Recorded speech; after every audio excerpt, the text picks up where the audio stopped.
Hi, good morning. Kumusta pa kayong lahat? Mapagpalang araw po sa ating lahat. Nawa po kayo ay nasa mabuting kalagayan ngayon. Mag-ingat po kayo. So, ito naman po tayo sa ating minute devotion. So, our verse for today is taken from Matthew chapter 7, verse 13. So, I will read. Entered by the narrow gate, for wide is the gate, and broad is the way that leads to destruction, and there are many who go in by it. So, emphasizing uh, the two the two choices between two paths. So, difficult is a narrow is meant by difficult paths. So so wide wide wide gates. So ito po yung the narrow gate is the difficult path, and the wide gate is a easy path. So narrow gate Jesus presents two contrasting life paths, one aligned with self-indulgence and another demanding sacrifice and discipleship. So narrow gate, difficult road leading to life. So wide gate naman, yung wide gate naman siya. So it easy, napaka-easy ng path na yan na maraming gustong pumunta. Maraming gusto ang happiness sa world na to. Mag, ma, ma, maraming gustong easy ang lahat. So, instant ang lahat. So, kahit naman gusto natin instant, di ba? Ayaw natin mahirapan. So, Lord Jesus Christ emphasizing that there are two paths na tatahakin natin. So, yung narrow gate, yung napakasikip na daan. Yung mga isipin natin ang daan na to, isipin natin, lubak-lubak, marami pong daan na lubak-lubak, magaspang, so maraming ayaw. Gusto nila yung daan napakalawak. Sinabi naman ni Lord dito, yung daan na tong narrow gate na to, difficult man siya, pero it leads us into life. So Lord Jesus Christ, sinabi na niya na pangako niya, pagsunod natin sa kanya is there is eternal life, buhay na walang hanggan sa kalangitan. And itong wide gate na to na sinasabi na malaya tayong malaya tayo sa mundo na to, easy lahat. So it leads to destruction. So it leads into hell. So dalawang pagpilian natin sa heaven or hell. So yun sabi dito. So marami pong gustong maraming gustong pumunta sa malawak na daan. So ayaw sa masikip o lubak-lubak. So the narrow gate, this symbolizes Jesus himself as the only way to God and salvation. So requirement po to.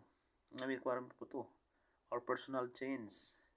So pag natasakay na tayo, pag sumunod tayo sa kanya, pag pumahak tayo sa daanan niya, mahirap man. Pero there is a changed life to our Lord Jesus Christ na ma-realize natin, nababago na pala ako. Unti-unti akong binabago. Dati akong mainitin ng ulo, palamura. So kung nasa kanya tayo, there's a change. And at it needs po ng change ng ano po tayo, discipline po. Yung disiplina po, pinaka-importante. And commitment. Yung pag-commit natin sa kanya. So we are totally, kung tayo sumurrender sa kanya, totally surrender sa kanya, it follows na po the commitment. So yun po, God impressed me that entering the narrow gate is difficult, but with my Lord God, nothing is impossible. So I'm not perfect, but He always leads me to the right paths. So He is awesome, good God. Um, to Him, no distraction. There is joy. There is peace. There is love. There's everything in God. So He is my mighty God. So marami mang temptation sa world na to na easy lahat, easy. Gusto natin ng napaka-easy na yaman, napaka-easy lahat. But it leads to distraction, kapahamakan. Ang sinabi sa distraction, kapahamakan. So, sabi nga, maangkin man natin ang lahat ng ari-arian sa mundo na to. Pero, how about our soul? Pinaka-importante ang kaluluwa natin.